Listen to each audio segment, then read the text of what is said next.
Bonjour tout le monde, j'espère que vous allez bien. Comprendre point de contrôle prééminent sur le footprint. Donc le point de contrôle prééminent, ce sont des points de contrôle qui agissent comme support aux résistances. D'où le terme prominent, parce qu'il s'agit de niveaux de support ou de résistance générés par le marché. Un point de contrôle prééminent haussier sera de couleur cyan. Un point de contrôle prééminent baissier sera de couleur magenta. S'il y a un POC slingshot dans une barre avec un point de contrôle prééminent, la coloration slingshot du POC aura priorité sur le point de contrôle prééminent.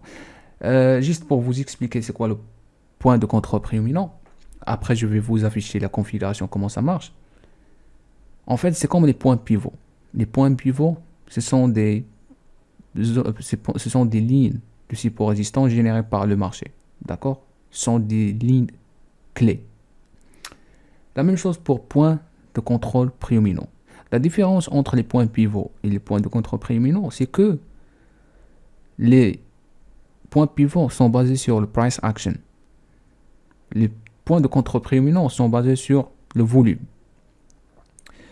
Dans tous les cas, aussi sert comme des zones de support et de résistance. D'accord? Donc, prenons un exemple ici. Regarde. On est en train de descendre et vous avez un point de contrôle prééminent. Donc, couleur, c'est normal, elle est light, mais je vous affiche ma configuration. Donc ici, ça c'est un point de contrôle qui sert comme une zone de support générée par le marché. Ici, la même chose. Point de contrôle prééminent qui sert comme une zone de résistance générée par le marché. D'accord? Vous pouvez combiner ça avec quoi?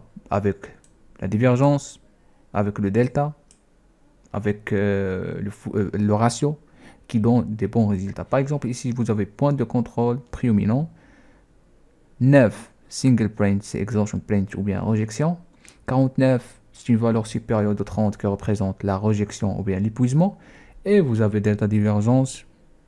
Donc, on atteint un nouveau plus haut. Donc, tout simplement, c'est clair et net que le marché va chuter. D'accord?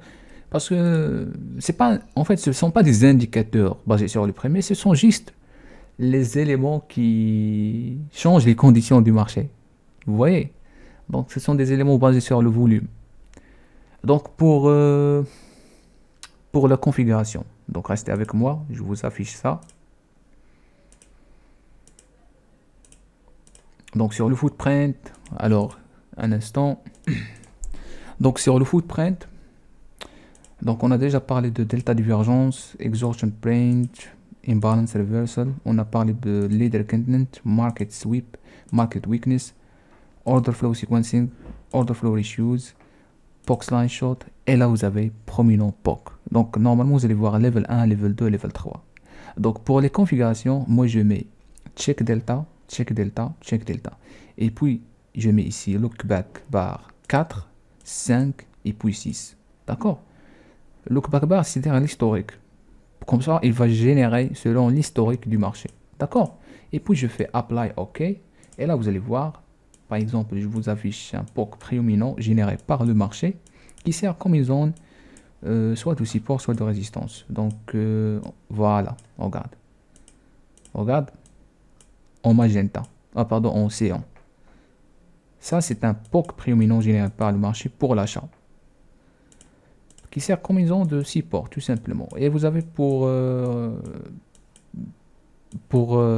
magenta, c'est, voilà, qui sert comme une zone de résistance. Donc ça, c'est par rapport au POC prééminent. J'espère que la vidéo, ça vous plaît. On se revoit à la prochaine. Merci.